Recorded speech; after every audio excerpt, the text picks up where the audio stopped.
राजस्थान की ये धरा अपने अनेक ऐतिहासिक युद्धों के लिए हमेशा इतिहास में चर्चित रही है। और ऐसा ही इतिहास प्रसिद्ध युद्ध हुआ है हल्दी घाटी का युद्ध। शायद ही कोई हिंदुस्तान का ऐसा नागरिक होगा जिसने हल्दी घाटी के युद्ध के बारे में नहीं जाना और नहीं सुना होगा। 18 जून 1576 को हल्दी घाटी का ये संघर्ष हुआ था। लेकिन क्या जानते हैं कि हल्दी घाटी के इस युद्ध के दौरान महाराणा प्रताप को बीच में ही क्यों जाना पड़ा? तो आइए जानते हैं इसका कारण। हमारे YouTube channel famous stories of the world में आपका स्वागत है। 18 जून 1576 को होने वाले इस युद्ध के अंदर महाराणा प्रताप और सामने थे मुगलों के सेना नायक मान सिंह। उनके बीच भयंकर युद्ध चल रहा था। दोनों तरफ से अनेक सिपह सालार और अनेक सहयोगी दोनों तरफ से अपना अपना प्रयास कर रहे थे।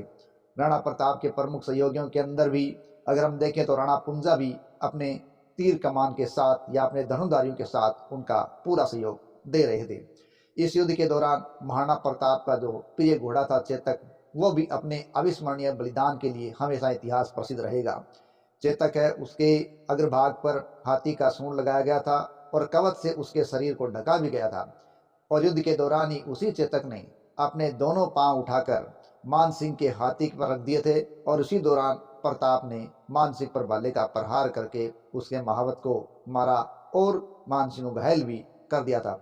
और इसी चेतक पर चढ़कर ही महाराणा प्रताप ने मुगलों के सेना नायक दहलोल खान लोधी को उन्होंने शरीर सहित घोड़े सहित दो भागों के अंदर काट डाला था। तो ऐसा था चेतक। लेकिन इस संघर्ष के दौरान जब महाराणा प्रताप के चेतक ने मान सिंह के हाथी पर पग रखाए थे तो उस हाथी के सूंड में बड़े हुए एक खंजर ने इस चेतक की टांग काट दी और चेतक है वह हल्की टांग कटने से घायल हो गया था। लेकिन फिर भी उसे युद्ध में डटा रहा। और उसी दौरान महाराणा प्रताप के लोगों को यह सूचना मिलती है कि महाराणा प्रताप के पीछे के क्षेत्र पर कुंवर जगमान ने आक्रमण कर दिया है और वह क्षेत्र और राज परिवार के लोग संकट में हैं।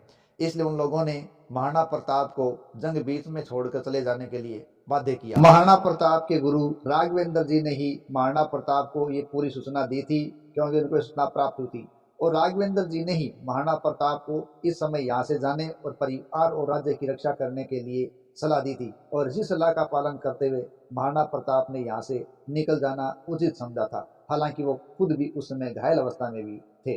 और महाराणा प्रताप है वो अब जाने के लिए जब तैयार हुए तब जलामान सिंह ने राणा प्रताप के राज के चिन्ह और छत्र धारण कर लिए और युद्ध का नेतृत्व करने लग गए थे। और उस युद्ध से महाराणा प्रताप को मजबूरन अपने राज्य और अपने परिवार की रक्षा के लिए निकलना पड़ा।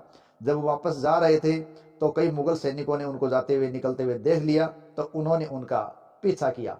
उस पीछा करते हुए लोगों को महाराणा प्रताप के भाई शक्ति सिंह ने देख लिया। और शक्ति सिंह जो कि इस समय अकबर के सहयोगी थे, तो उन्होंने इस प्रकार भाई का पीछा करते हुए मुगल सैनिकों को देखा तो उन्होंने पीछा करके उन सभी मुगल सैनिकों को मार दिया। और महाराणा प्रताप ने उनको आगे बढ़ने के प्रेरित किया, क्योंकि महाराणा प्रताप ने उनको बताया कि जगमान ने है वो राज्य पर आक्रमण कर दिया है और राज परिवार मुश्किल में है। तब शक्ति सिंह जो अपने भाई से बिछड़े हुए थे वो गले मिले और उन्होंने अपना घोड़ा अपने भाई प्रताप को दिया। देखिए ऐसा इसलिए हुआ कि चेतक इस समय काफी घायल हो चुका था और वो एक नाले को पार कर रहा था और उस नाले को पार करने के बाद ही वो वहां धराशायी हो गया और वो चलने के लायक नहीं रहा। ऐसी स्थिति के अंदर घायल चेतक ने वही प्राण त्याग दिए और महाराणा प्रताप ने फिर अपने भाई शक्ति सिंह के घोड़े से आगे की यात्रा की थी और आगे जाकर अपने परिवार और अपने राज्य की रक्षा की थी। इस प्रकार महाराणा प्रताप को हल्दी घाटी के इस संघर्ष से इसी कारण बीच में से जाना पड़ा था।